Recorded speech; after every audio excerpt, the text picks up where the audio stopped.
একজন কবি বলেছেন, কেউ কাউকে যখন ভালোবাসে তার ভালোবাসা তাকে অন্ধ এবং বধির বানিয়ে দেয়। তার দোষে চোখে দেখেও দেখে না, ভুল কানে শুনেও শোনে না, কে বলে ভালোবাসা। আমার প্রিয় ভাই, ভুল বুঝলে হবে না। উলামায়ে কেরামদেরকে মহাব্বত করতে হবে, ভালোবাসতে হবে। তুমি দেশের মানুষের ভুল খুঁজে পাও না, উলামায়ে কেরামদের কাটে দাও, আলেমদের পেছনে লাগো। কাল কিয়ামতের ময়দানে আল্লাহ রাব্বুল আলামিন এক শ্রেণীর আলেমদেরকে ডাক দিয়ে বলবেন, ইয়া মাশারাল উলামা, হে উলামা সম্প্রদায়, আমি আমার জাতের নামে সিফাত তোমাদের এই জন্য দিই না যে তোমাদের আযাব দেব, সাজা দেব। ক্ষমাপ্রাপ্ত হয়ে জান্নাতের দিকে চলে যাও। কাল কিয়ামতের ময়দানে আফসোস করবে, যদি দুনিয়ার বুকে উলামা ইকরামদেরকে মহাব্বত করতে পারতেন, আল্লাহ আল্লাহওয়ালাদের যদি ভালোবাসতে পারতেন, তাদের সাথে জান্নাতে প্রবেশ করার সুযোগ হয়ে যেত।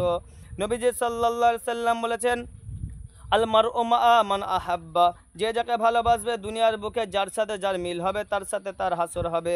দুনিয়ার বুকে যে যার সাথে বেশি উঠা ভাষা করবে, কাল কিয়ামতের ময়দানে বিচারে তার সাথেই তোলা হবে।